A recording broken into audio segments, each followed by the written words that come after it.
पठामि संस्कृतं नित्यं वदामि संस्कृतं सदा ध्यायामि संस्कृतं सम्यक् वन्दे संस्कृतमातरम्। संस्कृतस्य प्रसाराय नैजं सर्वं ददाम्यहम्। संस्कृतस्य सदा भक्तः वन्दे संस्कृतमातरम्।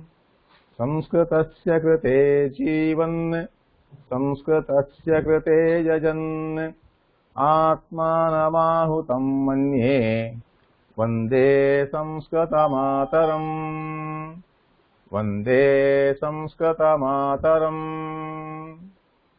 भवन्तः सर्वे भगवद्गीताम् इदानीम् अभ्यासं कुर्वन्तः सन्ति, अतः सर्वे वयं गायामः। कृपया भवतां सकाशे पुस्तकमस्ति चेत् पुस्तकं पश्यन्तु, नो चेत् स्क्रीन् पश्यन्तु। स्क्रीन् दृष्ट्वा वयं मिलित्वा गायामः। अहम् अत्र गायामि, भवन्तः अपि तत्र एव स्थित्वा प्रथमश्लोकतः दशमश्लोकपर्यन्तं गायामः। अनुगायनम् इति नास्ति, सर्वे मिलित्वा गायामः। अहं गायामि, भवन्तः अपि म्यूट् कृत्वा गायन्तु। ॐ पार्थाय प्रतिबोधितां भगवता नारायणेन स्वयं व्यासेन ग्रथितां पुराणमुनिना मध्ये महाभारतम् अद्वैतामृतवर्षिणीं भगवतीम् अष्टादशाध्यायिनीम् अम्ब त्वाम् अनुसन्दधामि भगवद्गीते भवद्वेषिणीम्। ॐ श्रीपरमात्मने नमः। अथ श्रीमद्भगवद्गीता प्रथमोऽध्यायः।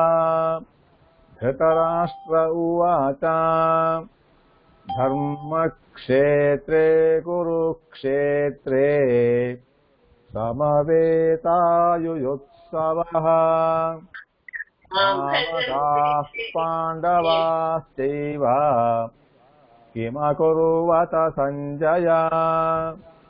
सञ्जय उवाच दृष्ट्वा तु पाण्डवानीकम् व्यूढम् दुर्योधनस्तदा आचार्यमुपसङ्गम्य राजा वचनमब्रवीत् पश्येताम् पाण्डुपुत्राणाम् आचार्यमहतीम् चमूम् व्यूढाम् द्रुपदपुत्रेण तव शिष्येण धीमता प्रसूरामहेमार्जुनसमायुधिनो विराटस्तमहारथः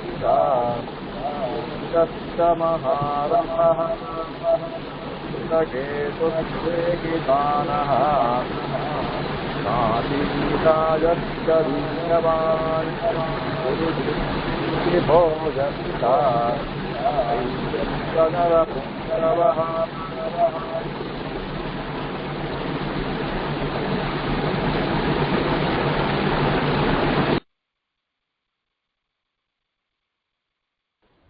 युधामन्युश्च विक्रान्तः उत्तमौजाश्च वीर्यवान् सौभद्रो द्रौपदेयाश्च सर्व एव महारथाः। अस्माकं तु विशिष्टाये तानि बोधद्विजोत्तमा नायका मम सैन्यस्य संज्ञार्थं तान् ब्रवीमि ते। भवान् भीष्मश्च कर्णश्च कृपश्च समितिञ्जयः अश्वत्थामा विकर्णश्च सौमदत्तिस्तथैव च अन्ये च बहवः शूराः मदर्थे त्यक्तजीविताः नानाशस्त्रप्रहरणाः सर्वे युद्धविशारदाः अपर्याप्तं तदस्माकं बलं भीष्माभिरक्षितम् पर्याप्तं प्रीतमेतेषां बलं भीमाभिरक्षितम् ॐ तत्सत् श्रीकृष्णार्पणमस्तु।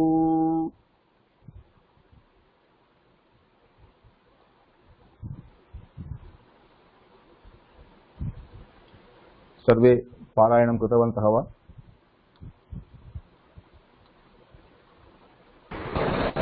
आं महोदय। उत्तमम्। तर्हि वयं पुस्तकं पश्यामः। सर्वे म्यूट् कुर्वन्तु। यदा यदा भवन्तः वाक्यं वदन्ति अथवा उत्तरं वदन्ति तदा अन्म्यूट् कृत्वा पुनः म्यूट् कुर्वन्तु। ह्यः वयं चाटुश्लोकं दृष्टवन्तः। पुनः एकवारं तस्य अभ्यासं कुर्मः।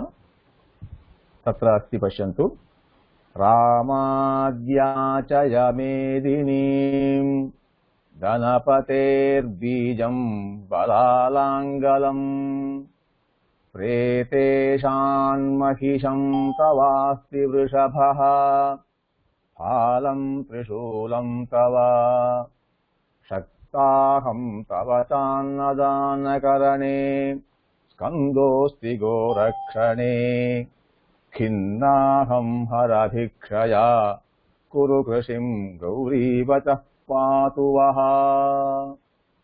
तत्र सन्धिपदानि अनेकानि सन्ति। सन्धि विभज्य पदच्छेदं कृत्वा वयं पठामः चेत् रामात् याचय मेदिनीं। याचय, याचयते अथवा याचयति इति उभयपदी याचि धातुः। पृच्छति इति अर्थः। कस्मात् पृच्छति? रामात् पृच्छति। रामः इत्युक्ते अत्र बलरामः इति बलरामः अस्ति, परशुरामः इति अस्ति। ह्यः वर्गे अहं श्रीरामः इति अहम् उक्तवान्, अयोध्या श्रीरामः। अत्र वस्तुतः अयोध्या श्रीरामस्य विषये न उक्तमस्ति, परशुरामस्य विषये उक्तमस्ति। यतः परशुरामः 21वारं क्षत्रियराजभिः सह युद्धं कृत्वा कृतवान्। अनन्तरं भूमिं जितवान् अस्ति। क्षत्रियैः सह युद्धं कृत्वा सः भूमण्डलं जितवान् अस्ति। अतः तस्य समीपे भूमिः अस्ति। अतः गौरी वदति, किं वदति? रामात् याचय मेदिनीं। मेदिनी इत्युक्ते भूमिः। भूमिं याचय। कस्मात् याचय? परशुरामात् याचय। अनन्तरं धनपतेः बीजं। धनपतिः इत्युक्ते कुबेरः। कुबेरस्य समीपे बीजम् अस्ति। बीजं तस्मात् याचय। बलात् लाङ्गलम्। अनन्तरं बलरामः अस्ति, भवतः स्नेहितः एव। बलरामात् लाङ्गलं याचय। प्रेतेषात् महिषम्। प्रेतेशः इत्युक्ते यमः। तस्य समीपे महिषः अस्ति। भवतः सहायार्थं प्रेतेषात् यमात् महिषं याचय। कथञ्चित् तव अस्ति वृषभः तव त्रिशूलं फालम्।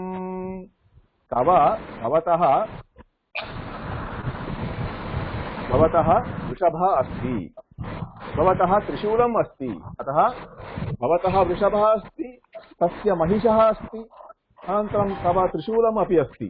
अतः एवं कुर्मः चेत् किं भवति? शक्ताहं तव च अन्नदानकरणे।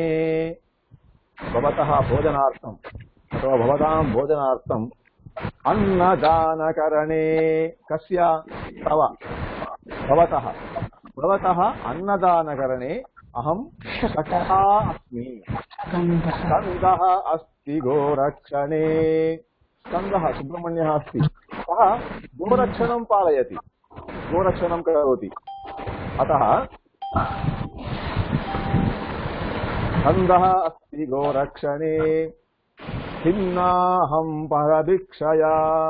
हे हर, अहं खिन्ना अस्मि, अहं दुःखिता अस्मि, तया दुःखिता अस्मि, भिक्षया अहं भवतः भिक्षाटनं दृष्ट्वा अहं खिन्ना अस्मि, अहं दुःखिता अस्मि। खिन्नाहं हर भिक्षया। हे हर, भवतः भिक्षाटनेन अहं खिन्ना अस्मि। कुरु कृषिं, कृषिं कुरु, कृषिकार्यं करोतु, इतः परं भिक्षाटनं मास्तु। भवतः समीपे, भवतः हस्ते कपालम् अस्ति, ब्रह्मकपालम् अस्ति। ब्रह्मकपालं स्वीकृत्य भवान् भिक्षाटनं कुर्वन् अस्ति। एतद् दृष्ट्वा मम मनसि दुःखं भवति। अतः खिन्नाहं, हे हर, भिक्षया पर्याप्तम् अलं, कृषिं कुरु इति गौरीवचः अस्ति। गौरीवचः पातु, पालयतु, रक्षतु, अस्मान् रक्षतु।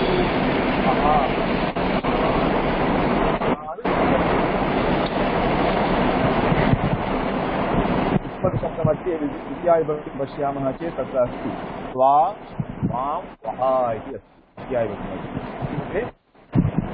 त्वां युवां मान् इत्यर्थः, वः इत्यत्र पातु, पालयतु, संरक्षतु। स्पष्टं वा?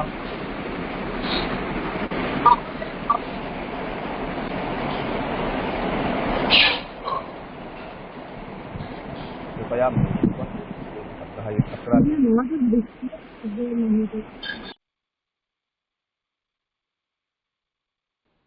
वयम् अत्रापि वयं शब्दे सहितम् आगच्छामः चेत् कः लाभः भवति? कृपया म्यूट् कुर्वन्तु।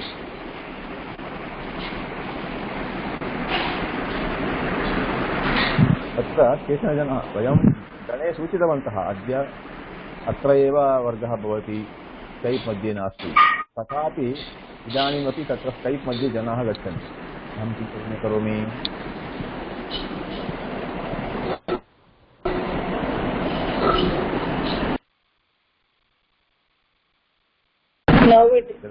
उत्तरं वदन्ति तदा अन्म्यूट् कुर्वन्तु। अग्रे समस्या अस्ति। आगतः पाण्डवा सर्वे दुर्योधनसमीहया तस्मै गां सुवर्णं च रत्नानि विविधानि च। आगतः, आगतवान्, पाण्डवाः सर्वे दुर्योधनसमीहया, दुर्योधनस्य हितं कामया, कामयमानाः पाण्डवाः सर्वे आगतः। तस्मै गां सुवर्णं च रत्नानि विविधानि च। यः आगतवान् अस्ति तस्मै सुवर्णं, गां, अनन्तरं विविधानि रत्नानि इति तत्र अर्धमस्ति वाक्ये। वाक्यम् अर्धमस्ति, तत्र पूर्णवाक्यं न भवति। अतः एतस्य श्लोकस्य अर्थः कथं भवति इति समस्या। किं कुर्मः? तत्र सर्वे दुर्योधनसमीहया इति अस्ति। तत् वयं किं कुर्मः? सर्वे अधुः योधनसमीहया, सर्वे अधुः यः धनसमीहया इति कुर्मः। एवं कुर्मः चेत् समस्यायाः परिहारं भवति। कथं भवति?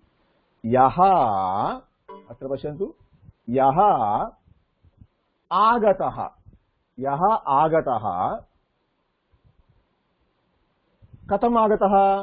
धनसमीहया, धन इच्छया, समीहया इत्युक्ते इच्छा, धन इच्छया यः आगतः तस्मै सर्वे पाण्डवाः गां सुवर्णं विविधानि रत्नानि च अदुः। सर्वे पाण्डवाः अदुः इति उक्तवन्तः। अदुः इत्युक्ते दत्तवन्तः इति अर्थः। दा धातुः, दा धातुः मध्ये दाति, दातः दान्ति इति अस्ति। तत्र लङ्लकारे अदुः दत्तवन्तः इति अर्थः भवति। अदात् अदाताम् अदुः इति भवति। स्पष्टं वा?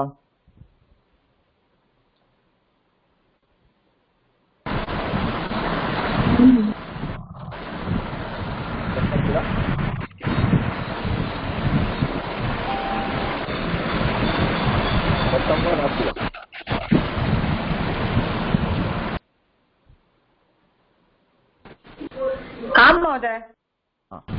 तर्हि वयम् अग्रे गच्छामः।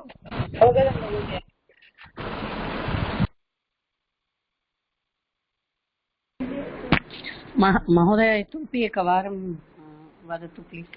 तत्र पश्यन्तु, आगतः पाण्डवाः सर्वे दुर्योधनसमीहया इति अस्ति। तस्य अर्थः कः? आगतः, आगतवान्, पाण्डवः, पाण्डवाः बहुवचनमस्ति, सर्वे पाण्डवाः, आगतः इति वदामः चेत् तत्र व्याकरणदोषः भवति। दुर्योधनसमीहया, दुर्योधनस्य हितं, हितम् इत्युक्ते सन्तोषं, सन्तोषं इच्छन्तः पाण्डवाः आगताः, आगतः इति अस्ति। तत्र वाक्यम् अशुद्धं भवति। तत्र तस्मै एकवचनं, गां, गोः गावौ गावः गां, सुवर्णं विविधानि रत्नानि च, च इति तत्र अनन्तरं क्रियापदं नास्ति। तत्र एवं भवति चेत् श्लोकस्य अर्थः पूर्णः न भवति। अतः समस्या एवमस्ति, तत्र क्रियापदं नास्ति इति समस्या। अतः तत्र पश्यन्तु, सर्वे दुर्योधनसमीहया इति अस्ति किल, सर्वे दुर्योधनसमीहया इति अस्ति श्लोके। तद् वयं किं कुर्मः? एवं लिखामः, सर्वे दु योधनसमीहया इति कुर्मः। तर्हि तस्य वाक्यस्य अर्थः किं भवति? सर्वे अदुः यः धनसमीहया इति भवति। धनसमीहया इत्युक्ते धन इच्छया इति अर्थः। अतः किं भवति? इदानीं वाक्यस्य अर्थः किं भवति? यः, श्लोके एतत् पदमस्ति दुर्योधनसमीहया इत्यत्र वयं योधनसमीहया इति कुर्मः। योधनसमीहया इत्युक्ते यः धनसमीहया इति भवति, यः धनसमीहया इति भवति, यः धनम् इच्छति सः, यः धनसमीहया आगतः। एतानि पदानि श्लोके अस्ति। यः धनसमीहया आगतः तस्मै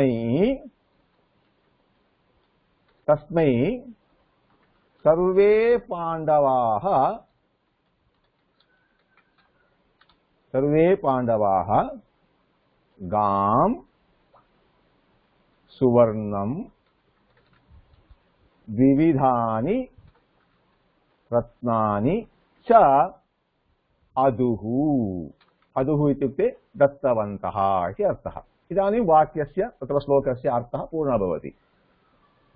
तत्र क्रियापदं नास्ति, वाक्ये श्लोके क्रियापदं नास्ति। सर्वे दुर्योधनसमीहया, एतद् वयं किं कुर्मः? सर्वे अदुः यः धनसमीहया इति वयं कुर्मः चेत् श्लोकस्य अर्थः पूर्णः भवति इति अर्थः। सर्वे दुर्योधनसमीहया इति यदस्ति तद् वयं सर्वे अदुः यः धनसमीहया इति कुर्मः चेत् श्लोकस्य अर्थः पूर्णः भवति। यः धनसमीहया आगतः तस्मै सर्वे पाण्डवाः गां, सुवर्णं विविधानि रत्नानि च अदुः इति वाक्यस्य अर्थः पूर्णः भवति। स्पष्टं वा? आम् आम्। समस्या इत्युक्ते विषयान्, समस्या इत्युक्ते इश्यू। तत्र श्लोकमध्ये इश्यू कठिनमस्ति तत्र महोदय। अदुः तस्य लकारः कः महोदय? अदुः, अदुः इत्यत्र अत्र स्क्रीन् दृश्यते वा महोदय? आमां तत्र श्रूयते वा? ध्वनिः श्रूयते।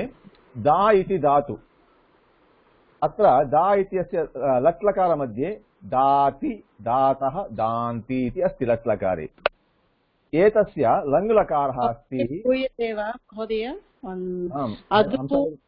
हंसभगिनी भगिनी भवत्याः महोदय लकारम् एव अहं दर्शयामि। अत्र स्क्रीन् दृश्यते वा न वा? आं महोदय, धन्यवादः। अत्र पश्यन्तु, दा धातुः अस्ति, दाति, दातः, दान्ति इति अस्ति। एतद् लट्लकारः। लङ्लकारमध्ये कथं भवति? अदात्, अदाताम्, अदुः इति भवति। भवति पाण्डवाः अदुः, पाण्डवाः दत्तवन्तः इति अर्थः। स्पष्टं वा? आं महोदय। धन्यवादाः। अग्रे गच्छामः। सुभाषितम् अस्ति, सुभाषितं पठामः। प्रथमं वयं यदस्ति तद् वयं पठामः, अनन्तरं तस्य अर्थावगमनं कर्तुं प्रयत्नं कुर्मः।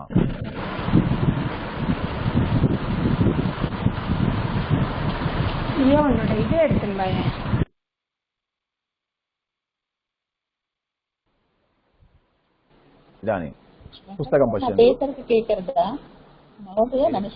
श्रूयते, किं वदति? श्रूयते, but your voice is very feeble, not able to. एवं वा? Yes, महोदय, your voice is very feeble. Mute my thing. I don't know where it is. तर्हि वयम् अग्रिमवर्गे सर्वे म्यूट् करणीयम्। नो चेत् वयं तत्र स्कैप् मध्ये गच्छामः वा? This is better, महोदय, this is better. परन्तु केचन जनाः मम ध्वनिः न श्रूयते इति वदन्ति। सम्यक् श्रूयते इदानीं। महोदय, अहम् उच्चैः एव वदामि, तत्र सर्वं सम्यक् एव अस्ति। भवन्तः if everyone mutes it's okay, महोदय। आम्, कृपया म्यूट् मध्ये भवन्तु। यदा किमपि वक्तुम् इच्छन्ति तदा अन्म्यूट् कृत्वा वदन्तु, अनन्तरं म्यूट् कुर्वन्तु। सर्वेषां सौकर्याय भवति। अस्तु, सुभाषितं पश्यन्तु। श्लोकार्धेन प्रवक्ष्यामि, श्लोकार्धेन प्रवक्ष्यामि। क्षम्यतां महोदय, पुटसङ्ख्या वक्तुं शक्नोति वा? Because I miss 2 classes. पुटसङ्ख्या, page number in the book. तत्र तृतीयः पाठः। तृतीये पाठे सुभाषितम् इति पश्यन्तु, चाटुश्लोकस्य अनन्तरम्। अस्तु अस्तु, धन्यवादः महोदय। श्लोकार्धेन प्रवक्ष्यामि, श्लोकार्धेन प्रवक्ष्यामि यदुक्तं ग्रन्थकोटिभिः, यदुक्तं ग्रन्थकोटिभिः। परोपकारः पुण्याय, परोपकारः पुण्याय, पापाय परपीडनम्, पापाय परपीडनम्। श्लोकार्धेन प्रवक्ष्यामि यदुक्तं ग्रन्थकोटिभिः। परोपकारः पुण्याय, पापाय परपीडनम्। श्लोकार्धेन, श्लोक अर्धेन, अर्धेन श्लोकेन। पूर्णश्लोकः न आवश्यकः, अर्धः श्लोकः पर्याप्तः। अतः अर्धेन श्लोकेन प्रवक्ष्यामि, वदिष्यामि, वदति, वदिष्यति इति अस्ति। एवमेव प्रवक्ष्यति, प्रवक्ष्यति इति विट्लकारे भवति। वक्ति इति धातुः, वक्ति इति अस्ति, नास्ति। ब्रूते, ब्रूते, ब्रूञ् धातुः, ब्रूञ् धातुः, तस्य विट्लकारः, भविष्यत्कालः प्रवक्ष्यति इति अस्ति। वदिष्यामि इति अर्थः, अग्रे वदिष्यामि। यदुक्तं, यत् उक्तम् अस्ति, कुत्र? ग्रन्थकोटिभिः, कोटिभिः ग्रन्थभिः, ग्रन्थैः, कोटिभिः ग्रन्थैः यत् उक्तम् अस्ति तत्सर्वं क्रोढीकृत्य अर्धेन श्लोकेन अहं वदिष्यामि। किम् अस्ति ग्रन्थकोटिभिः? परोपकारः पुण्याय, परोपकारं कुर्मः चेत् पुण्यप्रदं कार्यं भवति। परोपकारः पुण्याय भवति। पापाय परपीडनम्, परपापं कुर्मः चेत्, पापकर्म कुर्मः चेत् तद् परपीडनं भवति इति ग्रन्थकोटिभिः उक्तम् अस्ति। ग्रन्थकोटिभिः किम् उक्तमस्ति? परोपकाराय पुण्याय, परोपकारः पुण्याय, पापाय परपीडनम् इति ग्रन्थकोटिभिः उक्तमस्ति। सर्वेषां ग्रन्थानां सारः, मुख्यः विषयः कः? परोपकारः पुण्याय, पापाय परपीडनं भवति। परपीडनं पापाय भवति इति अर्थः तत्र। परोपकारः पुण्याय भवति, परपीडनं पापाय भवति इति अर्थः। स्पष्टं वा? महोदय, प्रवक्ष्यामि इति पदं कस्य लिट्लकारः इति उक्तवान् भवान्? लिट्लकारः अस्ति, लृट्लकारः। लृट्लकारः? आम्, भविष्यत्कालः। तत्र प्रायः ब्रूञ् धातुः इति मन्ये। अस्तु महोदय, पश्यामः।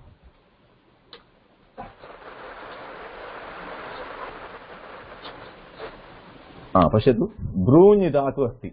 ब्रू इत्युक्ते वदति इति अर्थः। ब्रवीति इति भवति लट्लकारे। ब्रवीति ब्रूतः ब्रुवन्ति इति भवति। वदति इति अर्थः।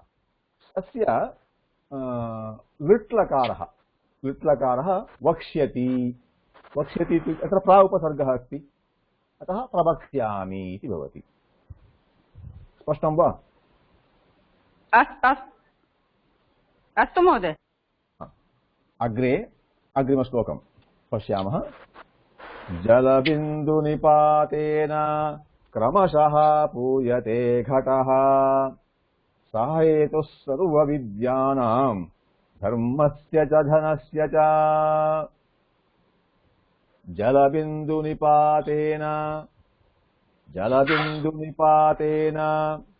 क्रमशः पूयते घटः, क्रमशः पूयते घटः, सः हेतुः सर्वविद्यानां धर्मस्य च धनस्य च। वृष्टिकाले अथवा यदा वृष्टिः भवति, बहिः वयं घटं स्थापयामः। वृष्ट्यां घटः पूर्णः भवति वा न वा?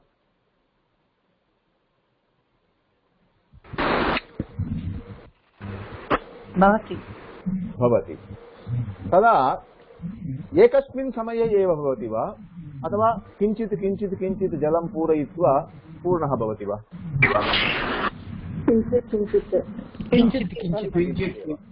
बिन्दुबिन्दुरूपेण आकाशात् वृष्टिः पतति। एवं बिन्दुबिन्दुरूपेण घटः पूर्यते। जलबिन्दुनिपातेन, निपातः भवति, पतति, निपतति। जलबिन्दुनिपातेन क्रमशः, क्रमेण किं भवति? घटः पूर्यते, घटः पूर्णः भवति। सः एव हेतुः, सः एव क्रमः, एषः एव क्रमः। तस्य सर्वासां विद्यानाम् एषः एव क्रमः अस्ति। सर्वाः विद्याः एकस्मिन् दिने एकस्मिन् समये एव न आगच्छति। कथम् आगच्छति? किञ्चित् किञ्चित् एव आगच्छति। स्पष्टं वा?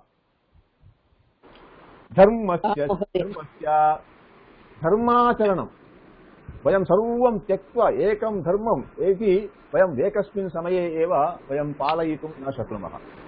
वयं क्रमेण धर्मानुसरणं कुर्मः। जनसम्पादनमपि एकस्मिन् दिने एव आकाशात् न पतति। कथं भवति? किञ्चित् किञ्चित् एव धनसम्पादनं भवति। यथा जलबिन्दुनिपातेन घटः पूर्यते, तथा सर्वविद्यानां धर्मस्य गुणस्य च पूर्णत्वं भवति। स्पष्टं वा? अवगतं वा?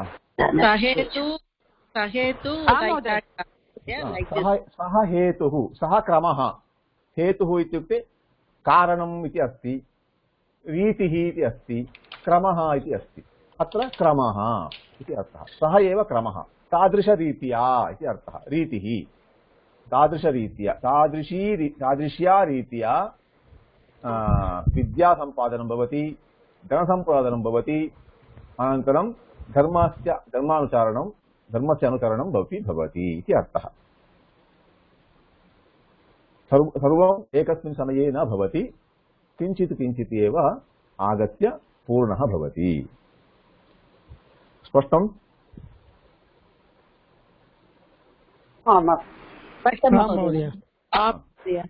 अग्रे पदसङ्ग्रहः। अहं पूर्वमेव ग्रुप् मध्ये अहम् एकम् एक्सेल् शीट् अहं प्रेषितवान्। भवन्तः सर्वे एतेन क्रमेण एव भवतां टिप्पणीपुस्तके लिखित्वा स्थापयन्तु, पठित्वा अभ्यासं कुर्वन्तु इति। पदसङ्ग्रहः एव।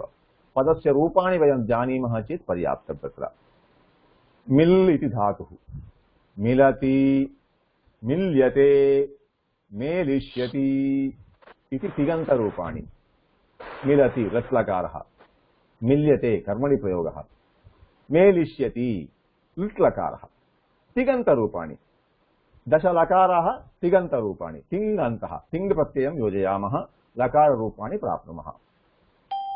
मेलितव्यं, मेलनीयं, तव्यत् अनीयर् प्रयोगः।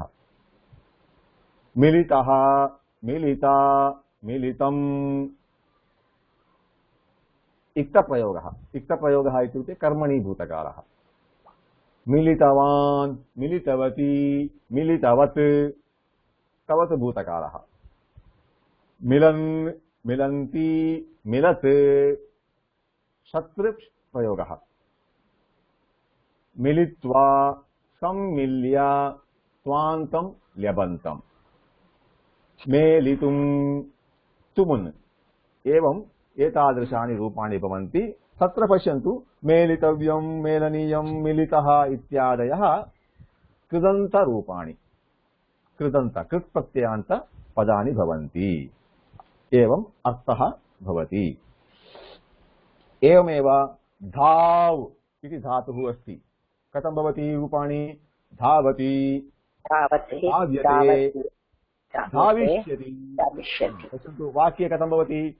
अश्वः धावति, अश्वेन धाव्यते, अश्वः धाविष्यति। एवं रूपाणि भवन्ति वाक्ये। अनन्तरं धावितव्यं, धावनीयं, अश्वेन धावितव्यम्, अश्वेन धावनीयं, धावितः, अश्वः धावितः अस्ति, बालिका धाविता अस्ति, मित्रं धावितं, धौतः, धौता, धौतम्, अश्वेन धौतः। धौतः इत्युक्ते कर्मणि भूतकालः अत्र भवति। धाव् धातोः कर्मणि भूतकालः इत्युक्ते इक्तप्रत्ययान्तः। इक्तप्रत्ययः इत्युक्ते कर्मणि भूतकालः। एवमेव धावितवान्, अश्वः धावितवान्, बालकः धावितवान्, बालिका धावितवती। अनन्तरं धौतवान्, धौतवती इत्यपि रूपाणि तत्र भवन्ति। तत्र धावितवान्, धावितवती इत्यत्र अन्यं रूपमपि अस्ति, धौतवान् अथवा धौतवती। धावन्, धावन्ति, बालकः धावन् अस्ति, बालिका धावन्ती अस्ति। एवं शत्रुप्रयोगः, प्रेजेंट कंटिन्यूअस टेंस। धावित्वा, बालकः धावित्वा आगतवान्, अथवा धौत्वा इति अपि अस्ति, तवत् भूतकालः। प्रधाव्य, प्रा उपसर्गः अस्ति, यदा उपसर्गसहितधातुः भवति तदा ल्यबन्तप्रयोगः भवति। प्रधाव्य, बालकः प्रधाव्य आगतवान्। धावितुं बालकः धावितुं क्रीडाङ्गणं गच्छति स्पष्टम् अग्रे नन्द नन्दति नन्दति नन्द्यते नन्दिष्यति एवं तिङन्तरूपाणि भवन्ति अग्रे नन्दितव्यं नन्दनीयं नन्दितः नन्दिता नन्दितं नन्दितवान् नन्दितवती नन्दन् नन्दति नन्दत् नपुंसकलिङ्गे नन्दित्वा अभिनन्द्य ल्यबन्तप्रयोगः नन्दितुं सुमनुप्रयोगः एवं प्रथमे तत्र तिङन्तरूपाणि त्रीणि अनन्तरं कृदन्तरूपाणि दत्तमस्ति भवन्तः किं कुर्वन्तु एतानि रूपाणि भवन्तः पठन्तु स्मरणे स्थापयन्तु अग्रे काव्यकथा अस्ति गतपाठे नन्दिनी किम् अकरोत् स्मरन्ति वा गतपाठे नन्दिनी किम् अकरोत्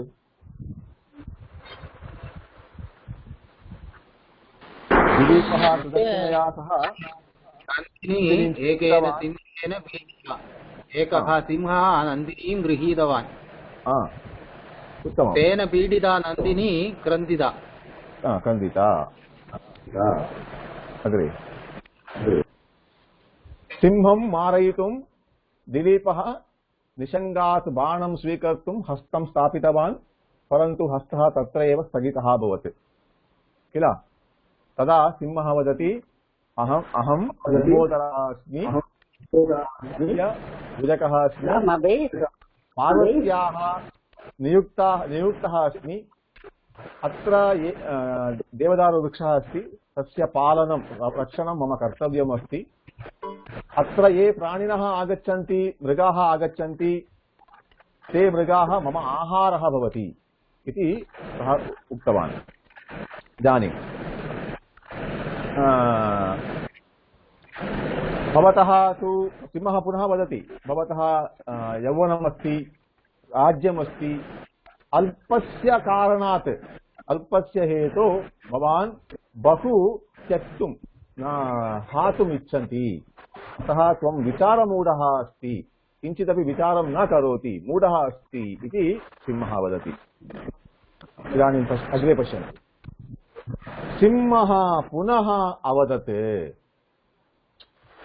कृपा तव भूतदया योग्या भूतेषु दया भूतदया प्राणिषु दया भवति अथवा मनुष्येषु अपि मृगेषु अपि अस्माकं सर्वेषां दयागुणः अस्ति अतः भूतेषु दया योग्या किन्तु त्वं शरीरं त्यक्तुम् इच्छसि भवान् किं वदति भवान् वदति मां खादतु सिंहं त्यजतु इति वदति अतः भवान् तव शरीरं त्यक्तुम् इच्छसि तेन एका धेनुः रक्षिता भवति यदि अहं भवन्तं खादामि तदा एका धेनुः रक्षिता भवति यदि भवान् जीवति यदि त्वं जीवसि सर्वाः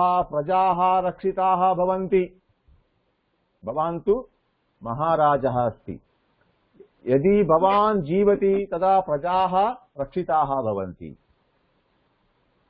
आचार्यस्य एका एव धेनुः अस्ति सा मृता भवति चेत् आचार्यः कुपितः भवति इति चिन्ता न कर्तव्या आचार्याय कोटिशः धेनुदानं कुरु इति वदति भवान् महाराजः अस्ति किल भवतः मनसि चिन्ता भवति तस्य मुनेः वसिष्ठस्य एका एव सम्पत्तिः अस्ति धेनुः इदानीं तस्मिन् विषये भवान् न चिन्तां करोतु किमर्थमित्युक्ते भवान् राजा अस्ति भवान् कोटिशः धेनूः दानं करोतु तस्मै, अतः सः कुपितः न भवति इति सिंहः वदति।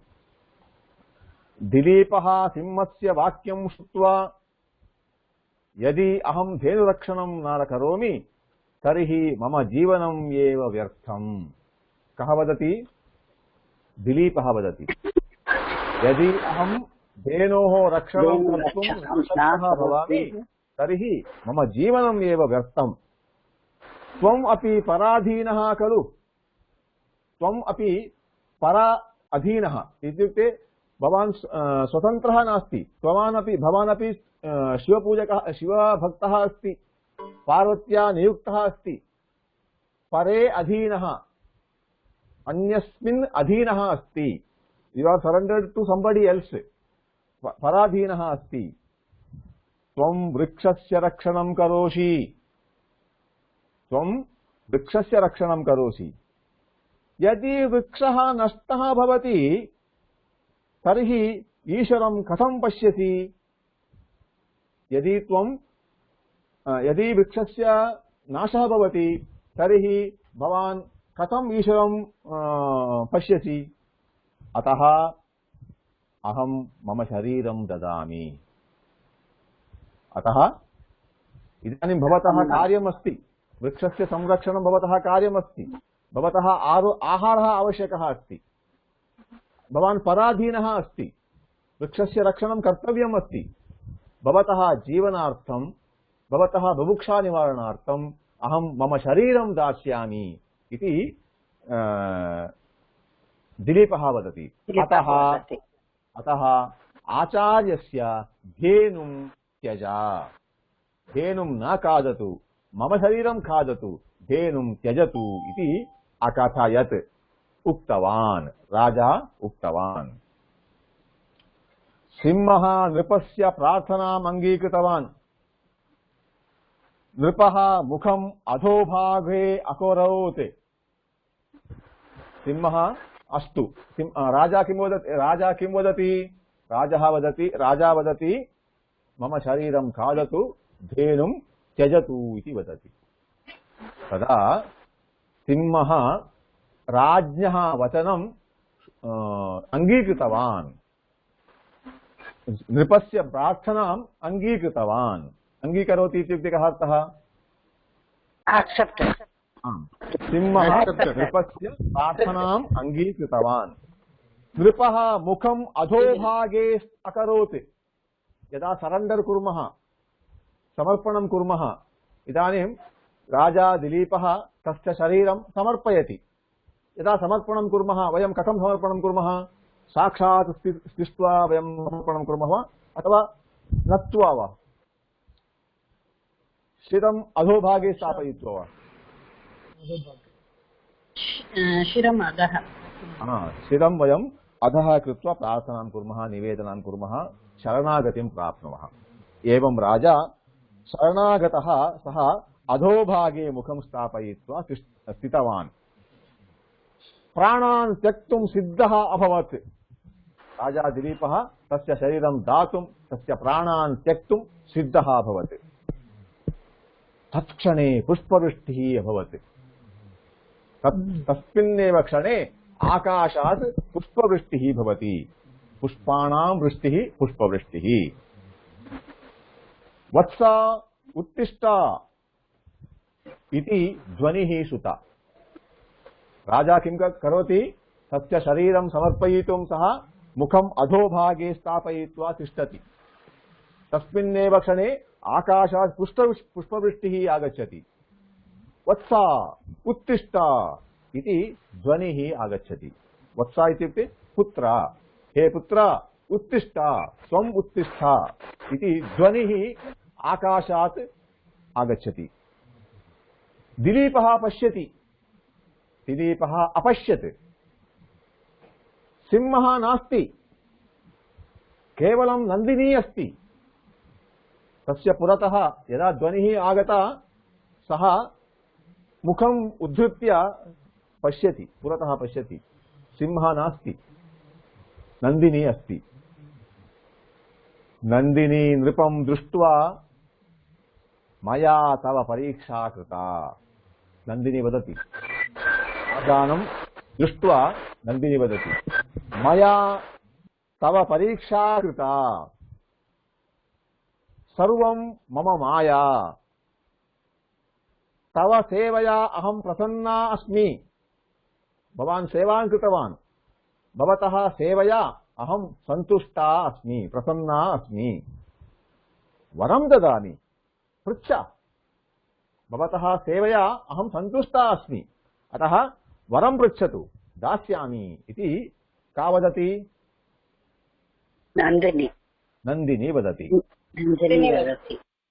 अग्रे पश्यन्तु दिलीपः वदति मम सन्तानः भवतु मम कोऽपि आशा नास्ति एका एव आशा अस्ति अहं सन्तानविहीनः अस्मि मम सन्तानः भवतु इति सः प्रार्थनां करोति नन्दिनी वरं दत्तवती तथास्तु इति वरं दत्तवती किं वदति सा मम क्षीरं पिब नन्दिनी वदति मम क्षीरं पिब इति उक्तवती नृपः क्षीरं पीतवान् परस्मिन् दिने परः अन्यः परस्मिन् दिने नृपः सुदक्षिणा च राजधानीम् आगतौ आश्रमात् राजधानीम् आगतौ कालः अतीतः कालान्तरेण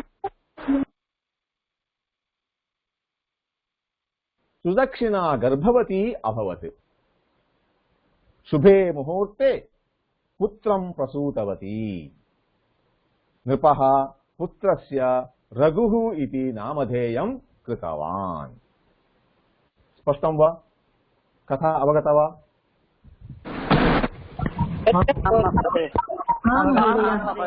अवगत महोदय अस्तु इदानीं महोदय महोदय एक सन्देहः अस्ति प्राणान् इति बहुवचने दत्तवन्तः किमर्थम् आम् तत्र प्राणः इत्युक्ते मनुष्यस्य एकः प्राणः नास्ति पञ्चप्राणाः सन्ति प्राणापान उदानं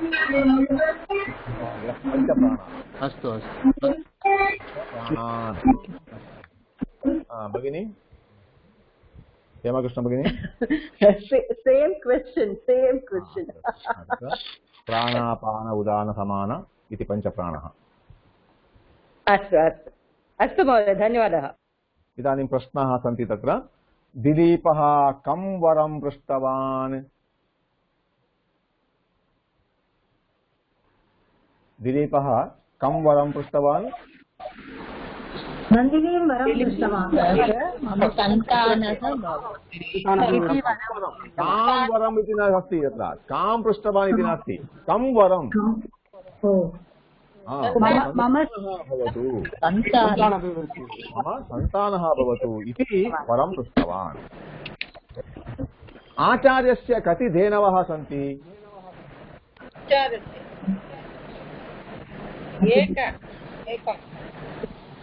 एकं वा एका वा एकः वा आचार्यस्य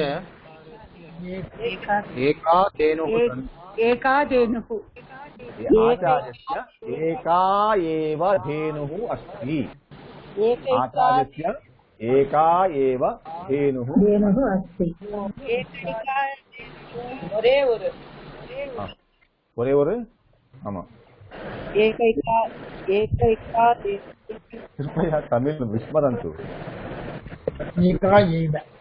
एकघण्टात्मकं संस्कृतेन एव सम्भाषणं कुर्वन्तु संस्कृतेन चिन्तनं कुर्वन्तु सर्वं भाषान्तरणं न कुर्वन्तु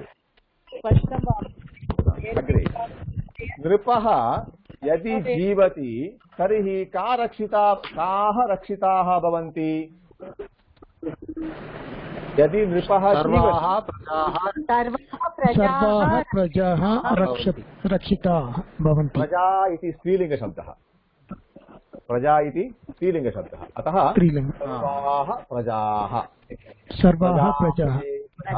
रक्षिताः प्रजा प्रजे प्रजाः प्रजां प्रजे प्रजाः इति रूपाणि भवन्ति तत्र सर्वा सर्वे सर्वाः सर्वां सर्वे सर्वाः इति भवति विशेषणं विशेष्यं प्रजा इति स्त्रीलिङ्गशब्दः सर्वा प्रजा, सर्वे प्रजे, सर्वाः प्रजाः, सर्वाः प्रजाः सुरक्षिताः भवन्ति। दिलीपस्य पुत्रस्य नाम किम्? दिलीपस्य पुत्रस्य नाम रघुः। रघु रघु इति न वदामः, रघुः। दिलीपस्य पुत्रस्य नाम रघुः। दिलीपस्य पुत्रस्य नाम, नाम इति नाम, दिलीपस्य पुत्रस्य नाम रघुः। रघुः, उत्तमम्। अनन्तरम् अत्र एनोटेशन् सन्ति, भवन्तः कृपया तत् नोट् कृत्वा स्थापयन्तु। सर्वं परीक्षायां पृच्छन्ति।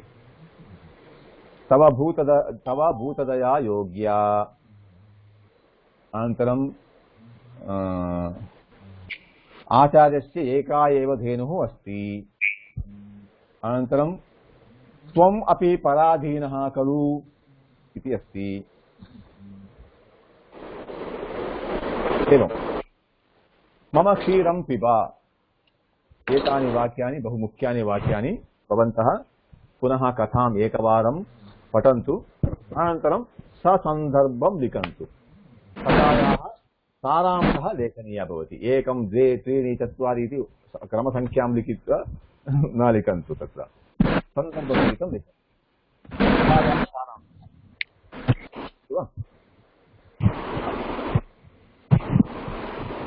अग्रे अन्वयक्रमः इति अस्ति।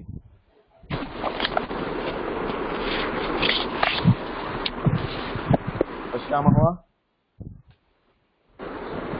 अन्वयं पश्यामः वा? आम् महोदय।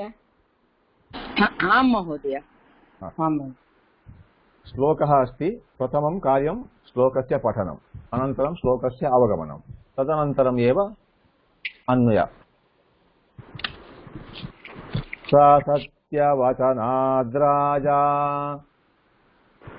स सत्यवचनाद्राजा धर्मपाशेन संयतः, धर्मपाशेन संयतः विवासयामास सुतं रामम्, विवासयामास सुतं रामम् दशरथः प्रियम्, अथवा विवासयामास सुतं रामं दशरथः प्रियम्, रामं दशरथः प्रियम्। स सत्यवचनात् राजा, स सत्यवचनात् राजा धर्मपाशेन संयतः, धर्मपाशेन संयतः विवासयामास सुतं, विवासयामास सुतं रामं दशरथं प्रियम्, रामं दशरथः प्रियम्, रामं दशरथः प्रियम्। कोऽपि पठति वा? श्लोकं पठति वा?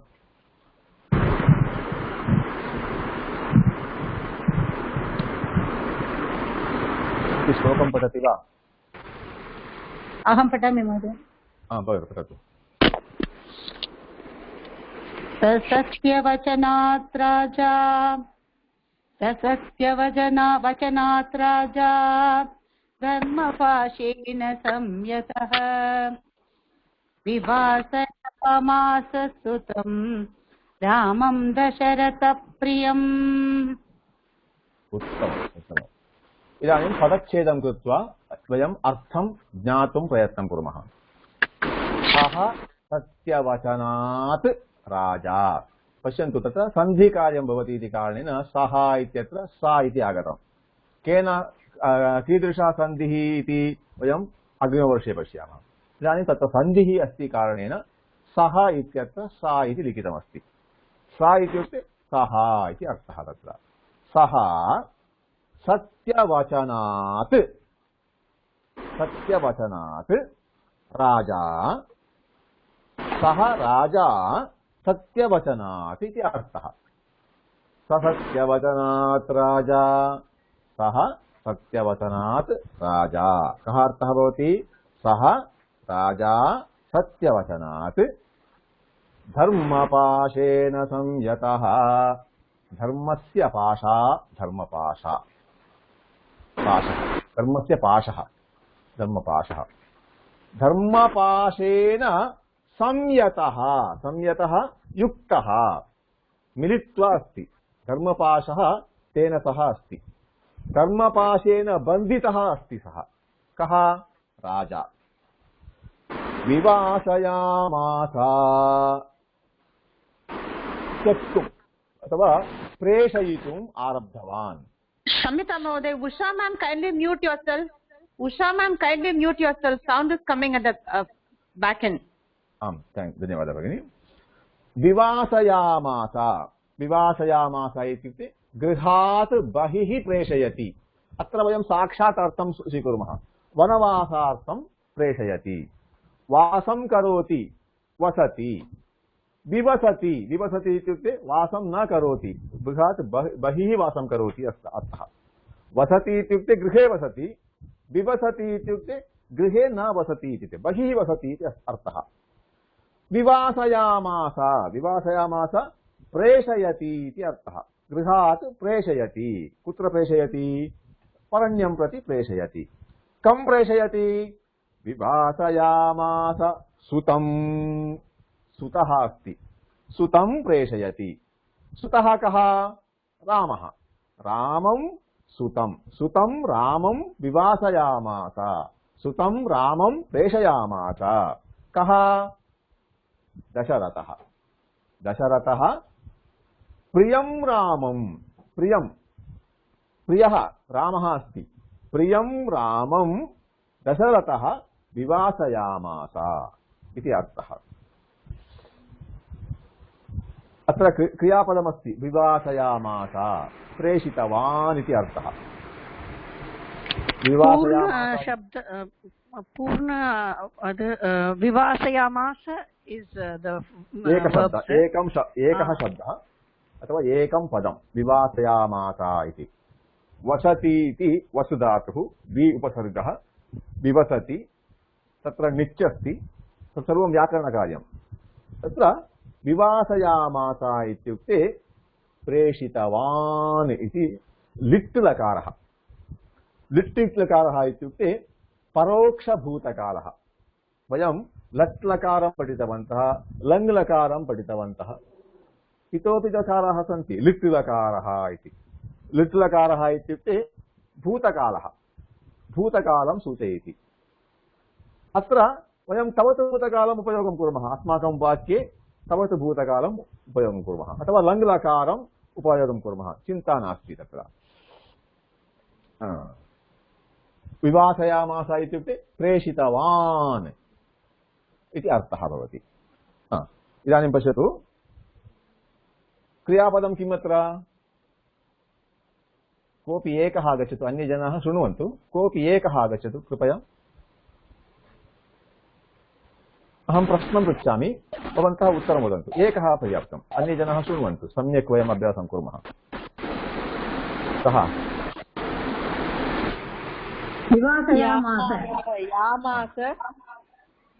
उषा भगिनी अन्ये जनाः विवासयामास इति क्रियापदम् क्रियापदस्य उपरि प्रश्नं कुर्मः कः विवासयामास दशरथः विवासयामास कीदृशः दशरथः दशरथस्य विशेषणं किम् सत्यवचन राजा राजा राजा राजा दशरथः सः कीदृशः दशरथः पुनः सः राजा दशरथः सः राजा दशरथः सः राजा दशरथः विवासयामास कं विवासयामास पुत्रं विवासयामास पुत्र कं पुत्रं रामं प्रियं पुत्रं रामं प्रेषयामास कीदृशं रामं प्रियं सुतं रामम् अतः प्रियं सुतं रामं सः राजा दशरथः प्रियं सुतं रामं प्रेषयामास अथवा विवासयामास सः राजा कस्मात् राजा? सत्यवचनात् राजा। सत्यवचनात् राजा। सः सत्यवचनात् राजा दशरथः प्रियं सुतं रामं विवासयामास। सः केन संयुतः? धर्मपाशेन संयुतः। सः धर्मपाशेन संयुतः राजा अस्ति। अतः इदानीं वाक्यं पश्यन्तु। सः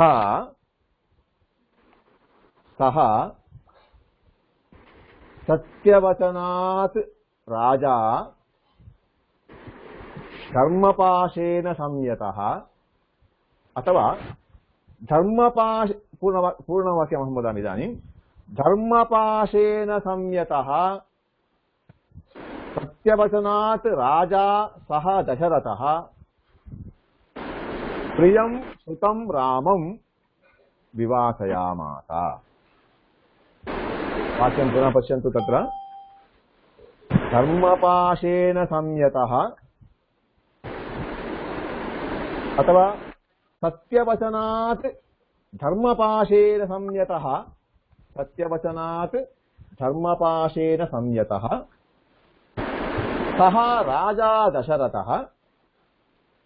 सत्यवचनात् धर्मपाशेन संयतः सः राजा दशरथः प्रियं सुतं रामं विवासयामास।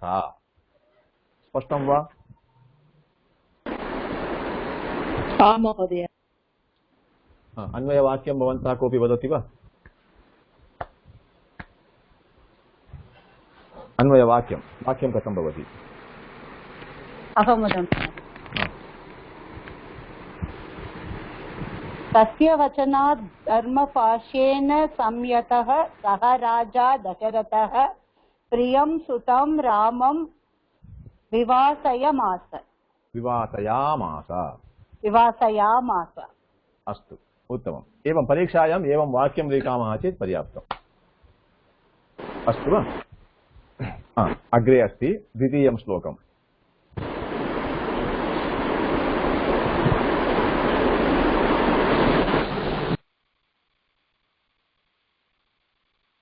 स जगामवनं वीरः प्रतिज्ञामनुपालयन्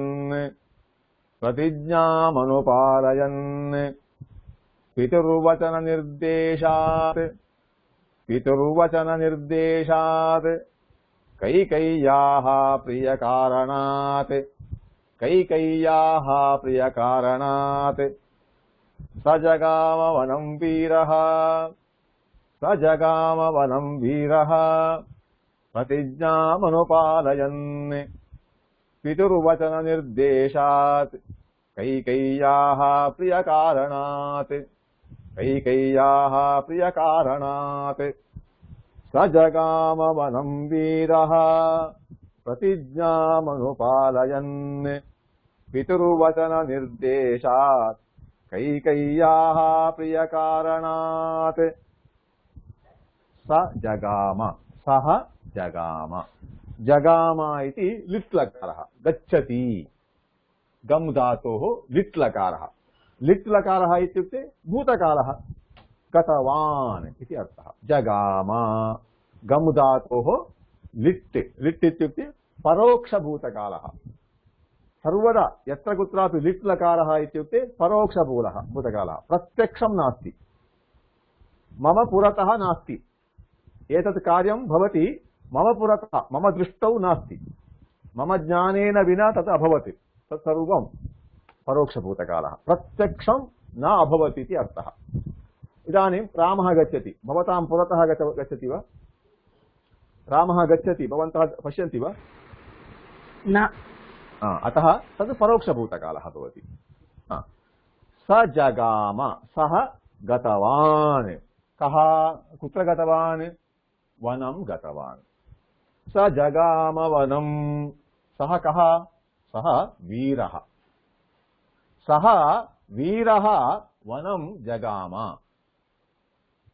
किं कुर्वन् प्रतिज्ञाम् अनुपालयन् प्रतिज्ञा अस्ति किल पितुः प्रतिज्ञा अस्ति पितोः प्रतिज्ञाम् अनुपालयन् पालयति अनुपालयति धावति अनुधावति गायति अनुगायति एवमेव पालयति अनुपालयन् पितुः प्रतिज्ञाम् अनुपालयन्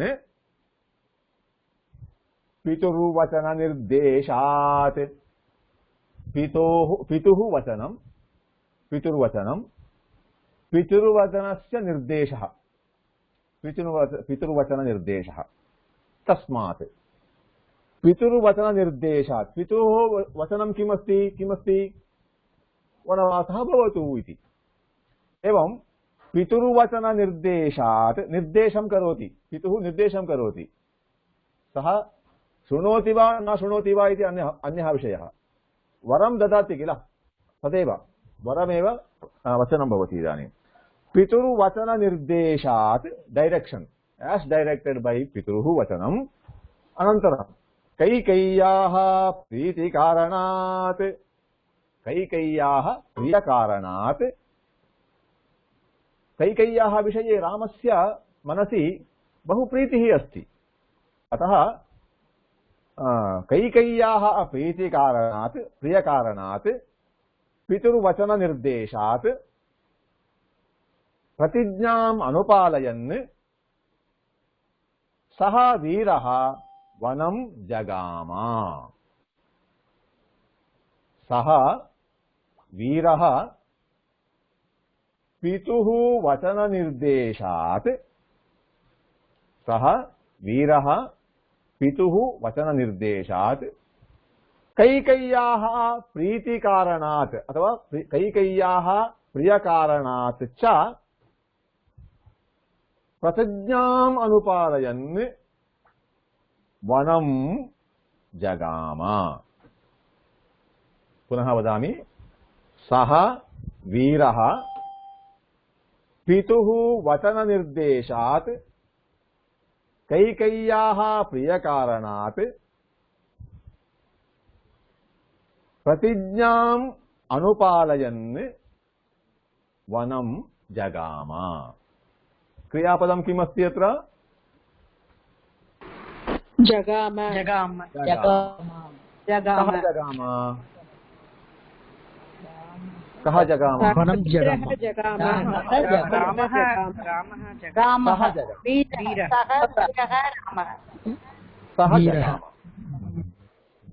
सः जगाम सः कः सः वीरः सः वीरः कुत्र जगाम वनं जगाम सः वीरः किं कुर्वन् वनं जगाम पितृवचन परिपालनं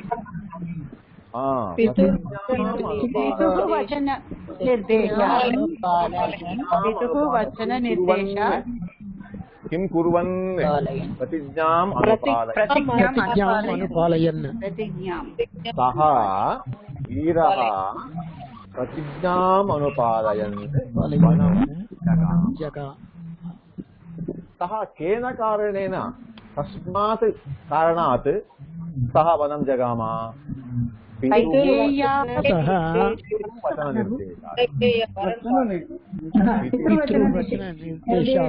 पितृवचननिर्देशात् पुनः केन कारणेन अथवा कस्मात् कारणात् कैकेय्याः प्रियकारणेन अतः प्रियकारणात् पितुः वचननिर्देशात् कैकेय्याः प्रियकारणात् सः वीरः प्रतिज्ञाम् अनुपालयन् वनं जगाम अथवा कर्तृपदं पूर्वम् आनयन्तु चिन्ता नास्ति सः वीरः पितुः वचननिर्देशात् कैकेय्याः प्रियकारणात्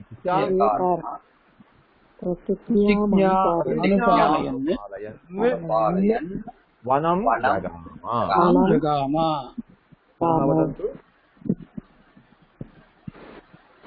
पुनः वदन्तु वीरः पितुः वचननिर्देशात् कैकेय्या प्रियकारणात् प्रतिज्ञां अनुपालयन् वनं जगाम। इदानीमेव वयं सम्यक् तत्र मनसि स्थापयामः चेत् परीक्षासमये एतद् द्रष्टव्यम् एतत् न भवति। बहु सुलभमस्ति किल, कष्टमेव न। आम् महोदय सुलभम्। इदानीमेव श्लोकं पठामः, श्लोकस्य अन्वयवाक्यम् अपि वयं मनसि स्थापयामः। इदानीं पश्यतु, अग्रे व्याकरणभागः अनुवादपद्धतिः। यदा अनुवादः भवति तत्र कानिचन पदानि भवन्ति, तत्र च अपि एव एतादृशा पदानि आगच्छन्ति। तत् कुत्र स्थापयामः, वाक्ये कुत्र स्थापयामः इति मुख्यः विषयः भवति। उदाहरणार्थं पश्यन्तु, च इति समुच्चयपदं। च इति समुच्चयं, समुच्चय इत्युक्ते वाक्ये यत्र योजनं कुर्मः, मेलयामः, तत्र उपयोगः भवति च इत्यत्र। इदानीं पश्यतु, रामः कृष्णः च, सीता पार्वती च, राम लक्ष्मणः सीता च। एवं च कुत्र योजयामः? अन्ते वयं योजयित्वा वाक्ये एवं योजयामः, समुच्चयः भवति। एवं च इत्यस्य प्रयोगः वाक्यस्य अन्ते नास्ति, पदानाम् अन्ते भवति। तत्र रामः लक्ष्मणः सीता च, पुस्तकं वस्त्रं पेटिका च, कापीं चायं फलरसं च। अस्तु, अवगतं वा? अग्रे एव इति एकम् अव्ययमस्ति तत्र। एव इति अवधारणे, निश्चितार्थे अथवा अवधारणे उपयोगः भवति। तत् एव, ओन्ली, एलोन् इति अर्थे। तत्र कदाचित् एलोन् इति अर्थः भवति, कदाचित् ओन्ली इति अर्थः भवति। तत् पदं वयं वाक्ये कुत्र स्थापयामः तद् मुख्यः विषयः भवति। यत्र एवः इति शब्दः अस्ति तद् मुख्यः भवति तत्र। अस्तु, इदानीं वाक्यानि परिशीलयन्तु। रामः एव गच्छति, रामः एव गच्छति, वाक्यस्य मध्ये आगच्छति, रामः एव गच्छति। कः अर्थः?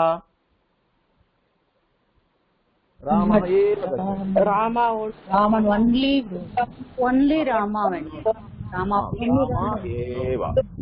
रामः एव पठति, बालकः एव आगच्छति। एवं एव, सः एव इति अर्थः, बालकः एव गच्छति। रामः नगरम् एव गच्छति। इदानीम् एव कुत्र आगच्छति? नगरं, नगरम् एव गच्छति, नगरम् एव गच्छति। सः लड्डुकम् एव खादति, सा दोसाम् एव खादति, प्रातःकाले दोसाम् एव खादति, ब्रेड् न खादति इति अर्थः। रामः नगरं गच्छति एव, सः फलरसं पिबति एव, सः लड्डुकं खादति एव। अत्र एव इति अन्ते वयं स्थापयामः। तत्र कस्य स्ट्रेस्सिङ्ग् भवति? तत्र निश्चयेन इति कस्य स्ट्रेस्सिङ्ग् भवति? अवधारणं भवति। यत्र वयं वाक्ये यत्र वयं स्थापयामः तदनुसृत्य तत्र स्ट्रेस्सिङ्ग् भवति, अवधारणं भवति। अस्तु वा? एव इति वयं यदा वाक्ये प्रयोगं कुर्मः तत्र कुत्र स्थापनीयम् इति विषयः भवति। स्पष्टं वा? स्पष्टं महोदय। एव इति वयं कुत्र स्थापयामः इति अनुसृत्य वाक्यस्य अर्थः परिवर्तनं भवति। अस्तु, इदानीं अपि अपि इति अव्ययमस्ति तदपि बहुधा वयं वाक्येषु उपयोगं कुर्मः। रामः अपि नगरं गच्छति। कः अर्थः? रामः अपि नगरं गच्छति। रामः नगरम् अपि गच्छति। अर्थः भेदः भवति वा न वा? along with भेदः अस्ति। रामः अपि नगरं गच्छति। रामः नगरम् अपि गच्छति। रामः नगरम् आगच्छति अपि। रामः नगरम् अपि। न केवलं सः मन्दिरं वा विदेशं वा आगच्छति, नगरम् आगच्छति अपि। अन्यकार्यमपि करोति, तन्मध्ये एतत् कार्यमपि करोति इति अर्थः। एवम् एव अपि इति वाक्ये कुत्र स्थापयामः इति दृष्ट्वा तदनुसारं वाक्यस्य अर्थः परिवर्तनं भवति, अर्थः ज्ञायते। इदानीं अनन्तरं पश्यतु, अन्यभाषां प्रति परिवर्तनं कुर्वन्तु, भाषान्तरणं कुर्वन्तु। ब्रह्मदेवं विष्णुं शिवं च ध्यायत। किं वदन्ति एतस्य अर्थं?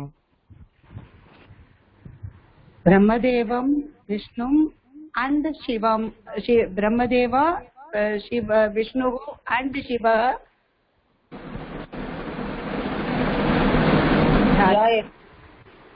ध्यायत, ध्यानं करोतु। करोति। कैलासे देवाः गन्धर्वाः च निवसन्ति। अनुवादः कः? கைலாசத்தில் தேவர்கள் கந்தர்வர்களும் வசிக்கிறார்கள். தேவர்களும் கந்தர்வர்களும் வசிக்கிறார்கள். Also लेखनी गृहे एव अस्ति। Pen is in the house only. Also Pen is in the house only. अहं पुस्तकम् आनेतुम् एव विस्मृतवान्। I forgot to bring the book only. अहं पुस्तकम् आनेतुम् एव forgot to bring the book only. अहं पुस्तकम् आनेतुम् एव विस्मृतवान्। I forgot only to bring the book. only सायं वृष्टिः भविष्यति एव। सायं वृष्टिः भविष्यति एव। Evening will come certainly. Certainly. मम समीपे धनं नास्ति एव।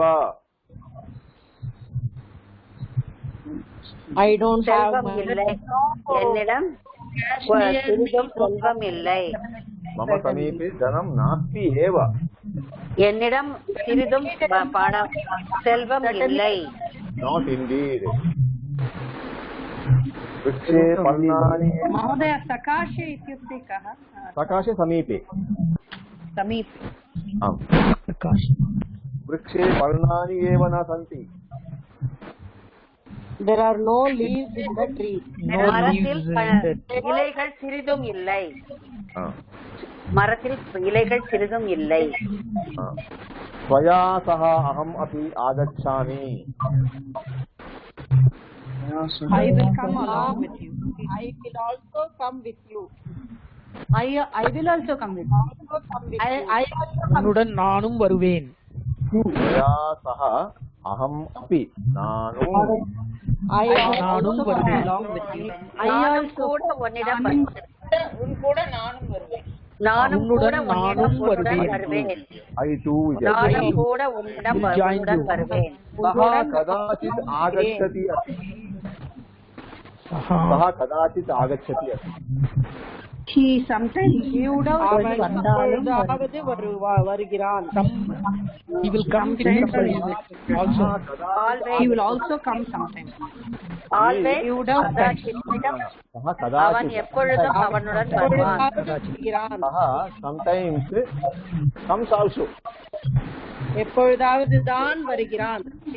कदाचित् आगच्छति अपि. sometimes comes also. एवमर्थः भवति. सः सज्जनः चतुरः च. He is good as well as clever. एवं smart and good. विवेकः एव अपि च इति कुत्र वयं वाक्ये स्थापयामः इति अनुसृत्य तस्य वाक्यस्य अर्थः भवति इति अस्माभिः ज्ञातव्यं भवति तत्र. अस्तु महोदय in sentence वृक्षे पर्णानि एव न सन्ति means in the tree there is not only leaves are there na மரத்துல leaves மட்டும் இல்ல. There are no இல்ல மகோதயா மரத்துல வந்து லீவ்ஸ் மட்டும் இல்லை அதுதானே அர்த்தம் வரும். இலைகளே இல்லை. ஓ இலைகள் கூட இல்லை இல்லையா? இலைகள் கூட இல்லை. இலைகள் கூட இல்லைனா இலைகளே. ஓஹோ இலைகளே. ஓகே ஓகே இலைகளே. there is no leaf. There is no leaf at all. Oh, there is not at all leaves. There are not all leaves. There are no leaves at all in the tree. There are no leaves at all in the tree. इदानीं वयम् अग्रिम अभ्यासान् भवन्तः कुर्वन्तु. सन्धिः इति एकः विषयः अस्ति तत्र. गुणसन्धिः.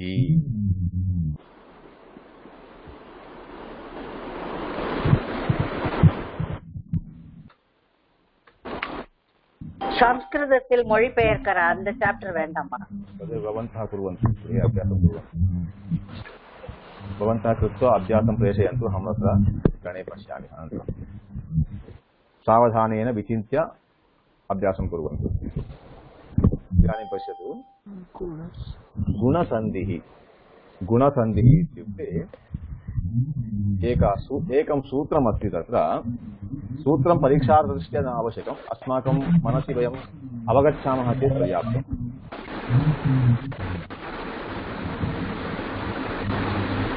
अदेन् गुणः इति एकं अदेन् गुणः. इदानीं भवन्तः माहेश्वरसूत्रं जानन्ति किल? Mahodaya, your voice is breaking, like there is some other noise coming. Please mute yourself. The sound is coming now.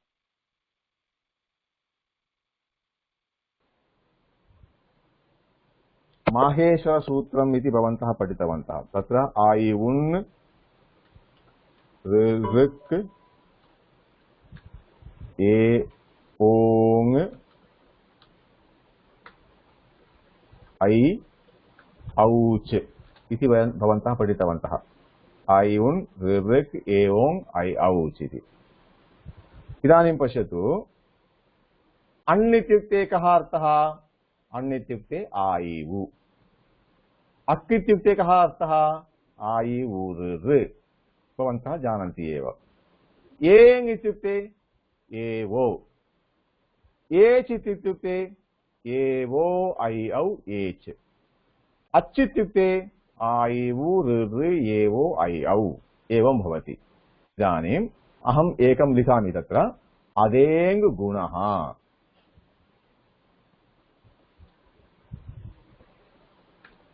अदेङ् गुणः इति लिखितवान्.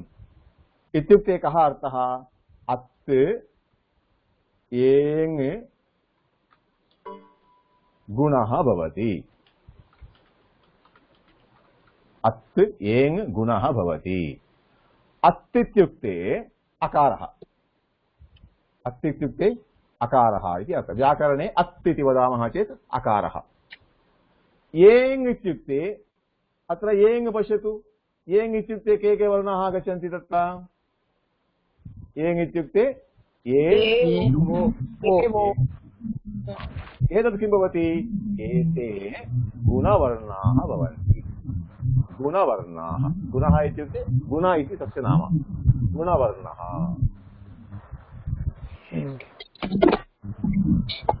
गुणाः भवन्ति गुणवर्णाः के गुणवर्णाः इत्युक्ते आ ए ओ गुणवर्णाः के आ ए ओ इति गुणवर्णाः स्पष्टं किल अदेङ्गुणः इति सूत्रम् अदेङ्गुणः इत्युक्ते किम् आ ए ओ गुणाः भवन्ति गुणवर्णाः भवन्ति गुणाः इत्युक्ते गुणवर्णाः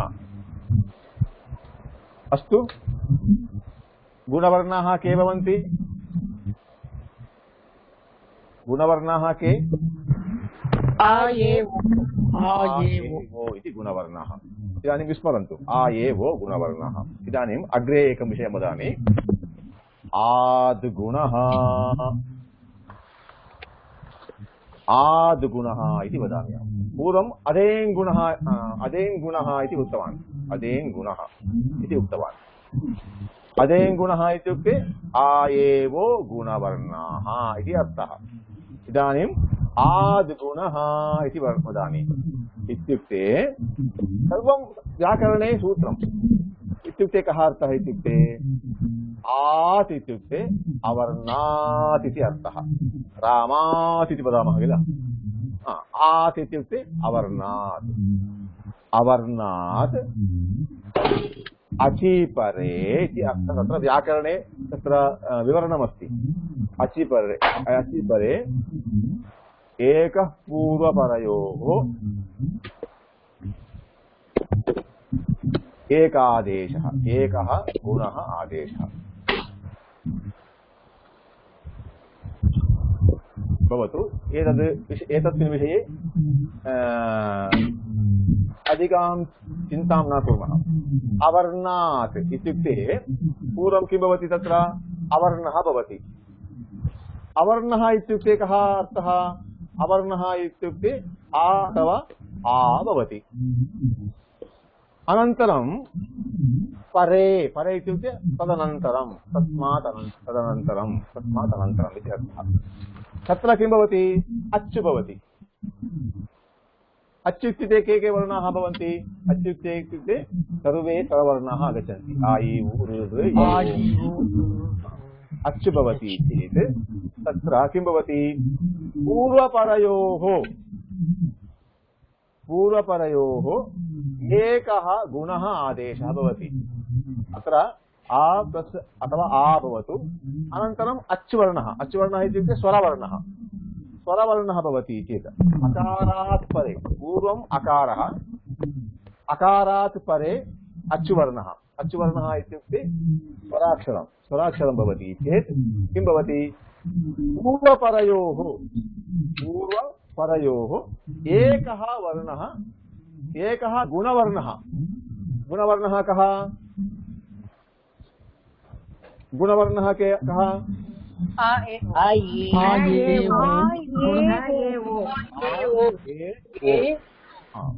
एकः एतेषु एकः तत्र आदेशरूपेण आगच्छति आ एवो इति भवति पश्यन्तु परन्तु वयं पूर्वतनपाठे पठितवन्तः अच्वर्णः इत्यत्र आ अपि अच् अतः आ प्लस् आ भवति चेत् तत्र सवर्णदीर्घः भवति इति वयं पठितवन्तः अतः अत्र आ प्लस् आ इति न आगच्छति अनन्तरम् आ प्लस् इ भवितुम् अर्हति आ अथवा आ अनन्तरम् इ अथवा इ किमपि भवतु पूर्वम् अकारः अनन्तरम् इकारः भवति तत्र एकारः भवति पूर्वम् अकारः अस्ति अनन्तरम् उकारः अस्ति अथवा ऊकारः अस्ति तर्हि तत्र ओ आदेशः भवति पूर्वपरयोः स्थाने ओ आदेशः भवति पूर्वम् अकारः अथवा आकारः परे ऋकारः भवति चेत् वा ऋ भवति चेत् तत्र अर् इति आदेशः भवति। पूर्वम् अकारः परे ऋकारः, ऋकारस्य दीर्घः नास्ति अतः तत्र अल् आदेशः। इदानीं पश्यन्तु आ प्लस् इ ए, आ प्लस् उ ओ, आ प्लस् ऋ अर्, आ प्लस् लृ अल् इति भवति। इदानीम् आ प्लस् ए भवति चेत् किं कुर्मः? आ प्लस् ए भवति चेत् तत्र अन्यं सूत्रम् आगच्छति, अग्रिमपाठे पठामः।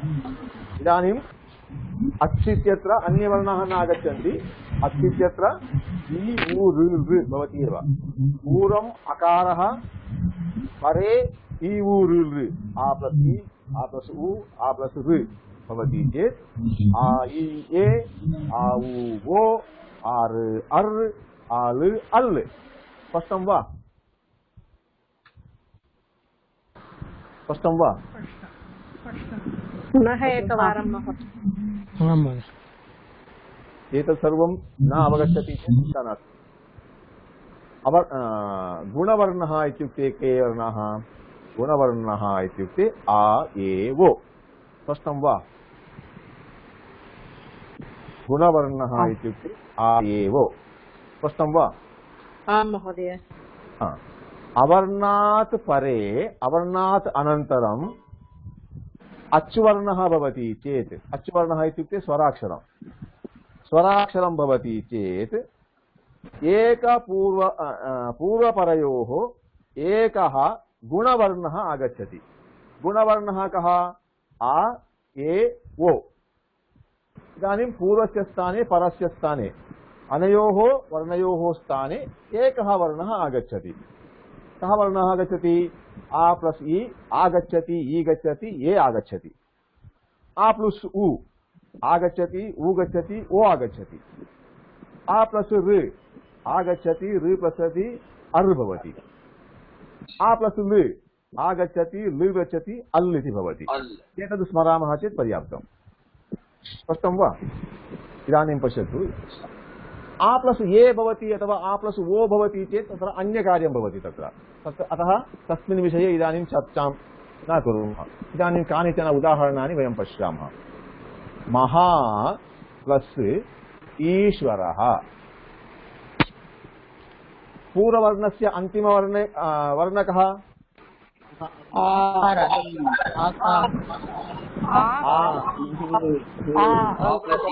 प्रथमवर्णः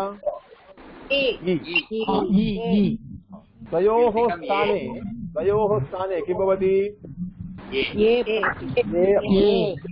आगच्छति, इ गच्छति, ए आगच्छति। इदानीं पश्यतु, महा इत्यत्र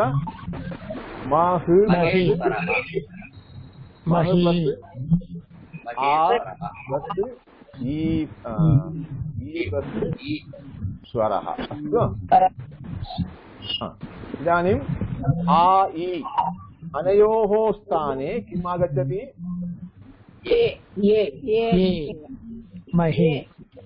ये गच्छति, आगच्छति। इदानीं किं कुर्वन्तु? मा ग ए स्वर। समीचीनं वा?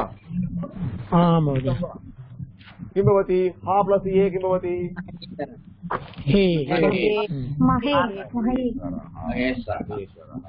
एतदेव गुणसन्धिः।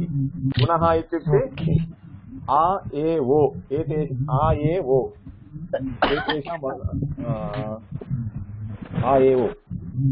एतेषां वर्णानाम् आदेशः भवति। कुत्र भवति? अकार इकारः भवति चेत् ये, अकार उकारः भवति चेत् ओ, अकार उकारः भवति चेत्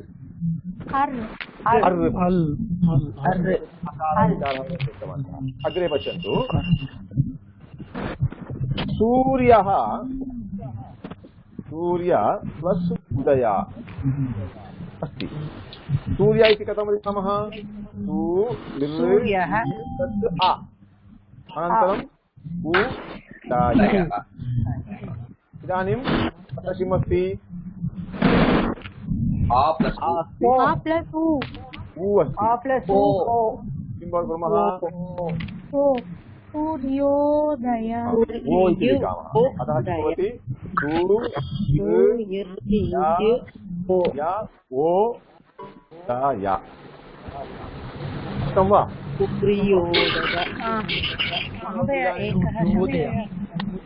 आगच्छामि सूर्योदयः स्पष्टं वा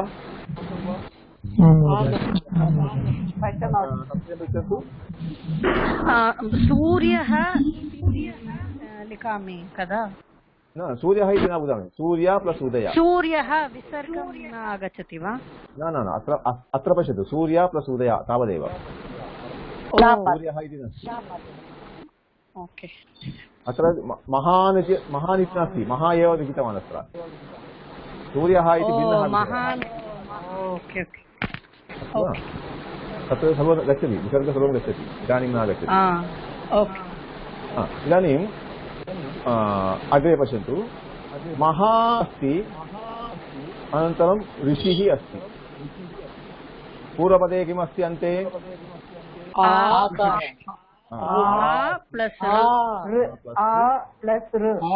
अस्ति वयं किं कुर्मः इदानीं पश्यतु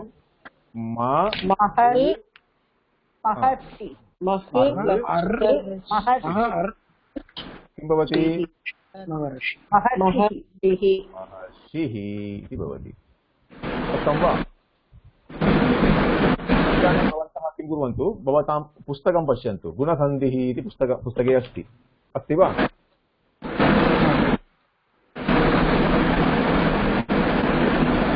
तिष्ठन्तु म्यूट् करोतु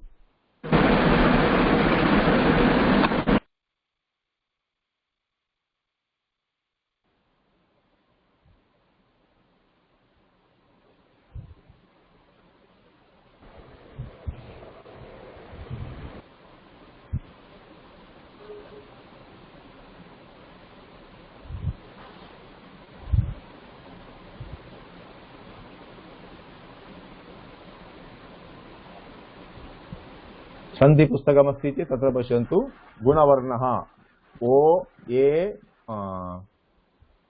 ओ अल् अत्र आ एवो इति अहम् उक्तवान् तत्र अत्र अस्ति पश्यन्तु आ इत्यत्र अत्र अस्ति अल् इत्यत्र आ अस्ति तदेव इदानीम् आ अथवा आ अनन्तरम् इ भवति चेत् ये आ उ भवति चेत् ओ दृश्यते वा मम स्क्रीन् दृश्यते वा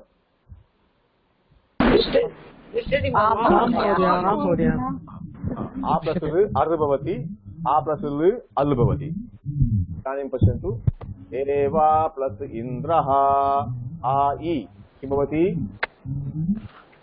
देवा ये इन्द्रः देवेन्द्रः आ प्लस् इ ये देवेन्द्रः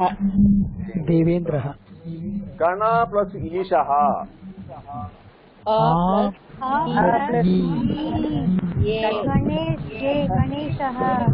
गणेशः महा प्लस् इन्द्रः महेन्द्रः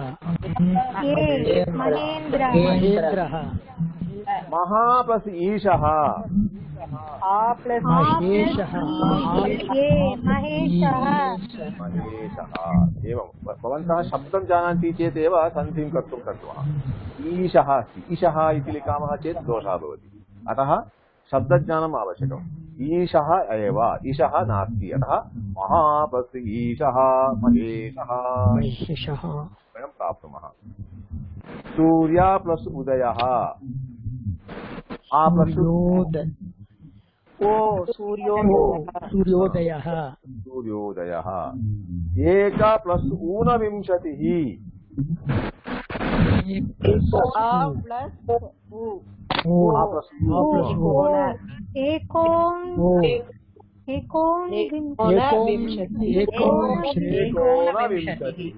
एकोनविंशतिः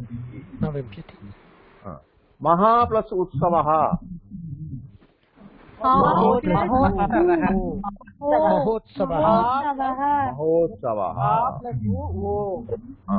महा प्लस ऊर्मिः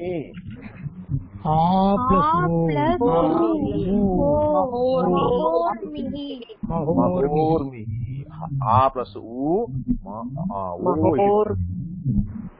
सप्त प्लस ऋषयः इदानीं पश्यतु ऋ अस्ति आ प्लस ऋ भवति चेत् अर् इति भवति ऋषयः महा प्लस ऋषिः महर्षिः अस्ति ऋ अस्ति अर् अस्ति महर्षिः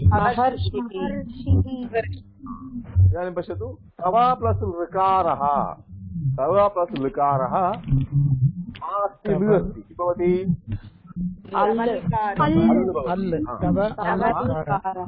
तवल्कारः महा प्लस ऋकारः अस्ति किं भवति आ प्लस महल्कारः अर्थः कः महोदय? तस्य अर्थः किमपि नास्ति, केवलम् अभ्यासार्थं, व्याकरणे अभ्यासार्थमेव सः शब्दः। किमर्थम् इत्युक्ते लृ इति शब्द पदं किमपि नास्ति लौकिक अर्थः, वेदे एव अस्ति। इदानीं तत्र अन्यानि उदाहरणानि सन्ति, पुस्तकमस्ति किल भवतां समीपे? तत्र पश्यन्तु, तत्र अन्यानि उदाहरणानि सन्ति, कृपया तानि उदाहरणानि प्रथमं पश्यन्तु। गुणसन्धिः इत्यत्र पश्यन्तु, गुणसन्धिः। अनन्तरं भवतां परिचयपुस्तकं स्वीकृत्य तत्र अभ्यासाः सन्ति, अभ्यासान् अपि कुर्वन्तु। स्पष्टं वा?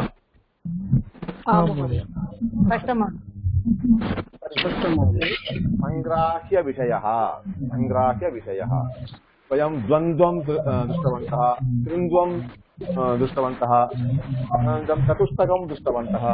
इदानीं पञ्चकं, संग्राह्यविषयमध्ये पञ्चकं। पञ्चकन्याः के? अहल्या, द्रौपदी, सीता, तारा, मण्डोदरी। वयं जानीमः किल पञ्चकन्यां स्मरे नित्यमिति श्लोकः अस्ति किल, अहल्या, द्रौपदी, सीता, तारा, मण्डोदरी। पञ्चपाण्डवाः के?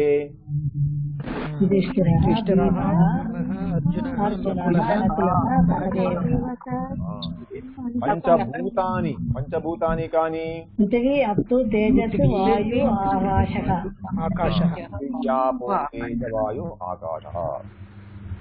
अग्रे पंच अंगानि। पंचांगम् इति वदामः किल, तिथि, वासरः, नक्षत्रं, योगं, करणं। प्रतिदिनं शुभं भवितव्यम् एतादृशं। तिथिवारनक्षत्रयोगकरणम् इति अस्ति। पञ्चबाणाः। अंक इत्युक्ते पार्ट्स्, अङ्गः, शरीरस्य अङ्गः, हस्तः शरीरस्य अङ्गः। पंच अंगानि, पंचांग इति वदामः। पञ्चाङ्गं சொல்றேன் இல்ல, पञ्चाङ्गं पंच अंगानि तत्र तिथि वार नक्षत्र योगकरणम्। अनन्तरं पञ्चबाणाः।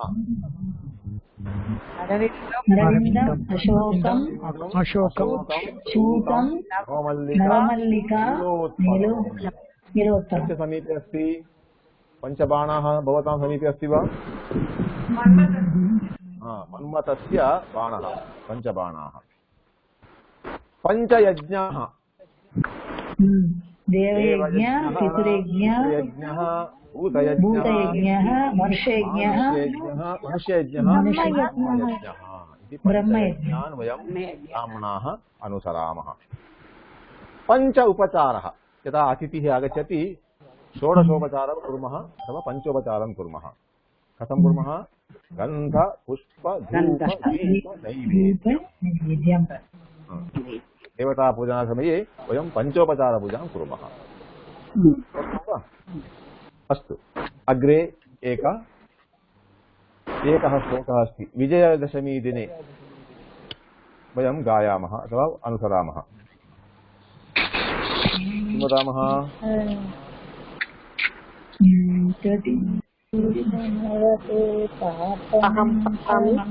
पठतु। शमी शमयते पापं शत्रुविनाशिनी अर्जुनस्य धनुर्धारी रामस्य प्रियदर्शिनी। उत्तमम्। शमी शमयते पापम्, शमी शमयते पापम्, शमी शत्रुविनाशिनी, शमी शत्रुविनाशिनी, अर्जुनस्य धनुर्धारि रामस्य, अर्जुनस्य धनुर्धारि धामस्य, प्रियदर्शिनी, प्रियदर्शिनी। शमी वृक्षः अस्ति। शमी वृक्षस्य महत्त्वमस्ति। अर्जुनः तस्य पाण्डवाः तेषां बाणादिकं तत्र तमिळ् मध्ये कः किमर्थमित्युक्ते शमी शमयते पापम्। शमी वृक्षः तस्य नाम किं महोदय? किं भगिनि? तमिळ् मध्ये तस्य नाम किं महोदय? शमी शमी वृक्षः एव नाम तत्र। शमीवृक्षः एव, अन्य नाम नास्ति तत्र। अस्तु महोदय। शमी इदानीं विजयदशमी दिने तत्र मैसूरुनगरे वा अथवा यत्र कुत्र देवालये यदा विजयदशमी आचरामः शमीवृक्षम् आनयन्ति। शमीवृक्षः अस्तु। तत्र कण्टकाः सन्ति तत्र, अतः सामान्यतया सामान्यजनाः तद् न स्पृशन्ति। शमी शमयते पापं, पापं शमयति, न्यूनं करोति। शमी शत्रुविनाशिनी, शमी शत्रुविनाशं करोति। Please remove the speaker, no, can't hear clearly. शमी शत्रुविनाशिनी अस्ति।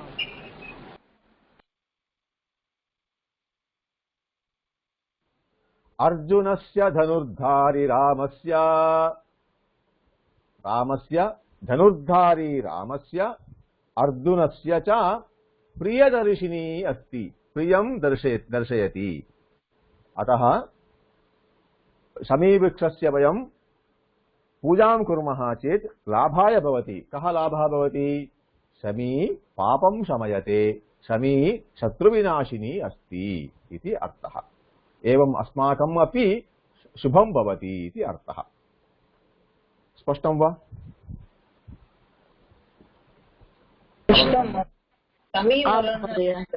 शमीवृक्षः शमयते, शमनं करोति। दाहः भवति, जलं पिबामि, दाहशमनं भवति, शान्तः भवति। अत्र अन्वयः तत्र अर्थः एव तावदेव। मातृभाषया अथवा अन्यभाषया अर्थः कः इति लिखन्तु तावदेव। शिष्टाचारश्लोकः। अन्वयः किमपि न आवश्यकः। अन्वयः कः अस्ति? शमी शमयते पापं, तावदेव। शमी पापं शमयते, शमी शत्रुविनाशिनी अस्ति, धनुर्धारि रामस्य, अर्जुनस्य च किमस्ति? प्रियदर्शिनी अस्ति। तावदेव वाक्यं। धनुर्धारि रामस्य, अर्जुनस्य च प्रियदर्शिनी अस्ति शमी। तावदेव वाक्यम्। अस्तु, इदानीं वयं समापयामः। पञ्चयज्ञ एकं निमिषं। प्रियदर्शिनी इत्युक्ते कः? प्रियं दर्शयति इति प्रियदर्शिनी। प्रियं करोति इति अर्थः। ओ, प्रियं करोति। अच्छा, प्रियं दर्शयति, प्रियं दर्शयति, प्रियं करोति। अनन्तरं पञ्चयज्ञः। पञ्चयज्ञः के?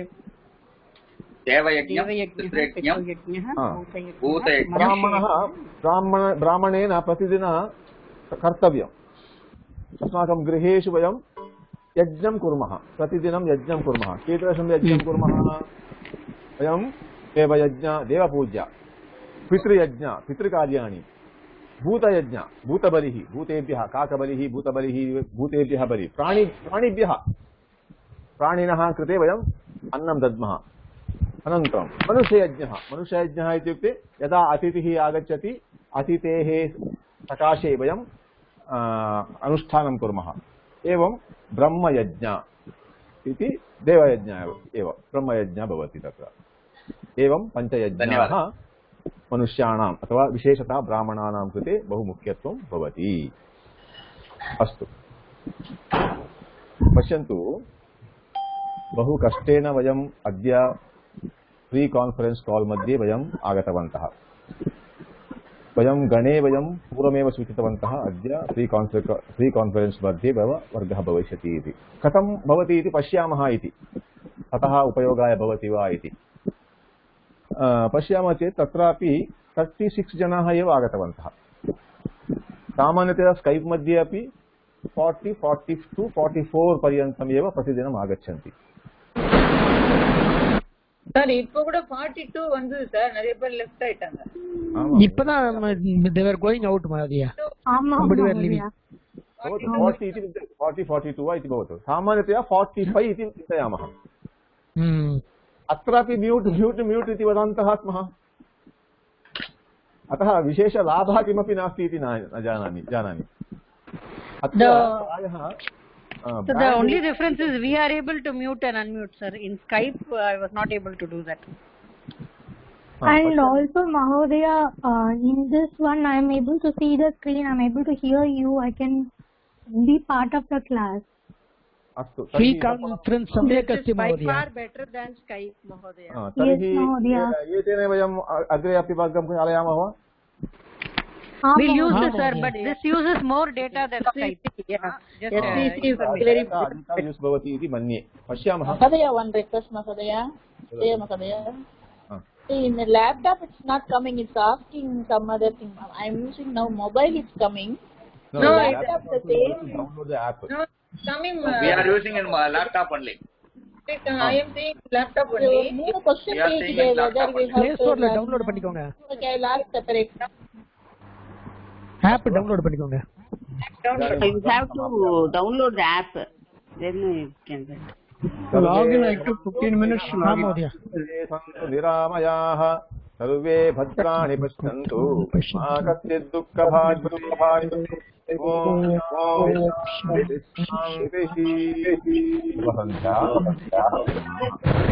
धन्यवादाः धन्यवाद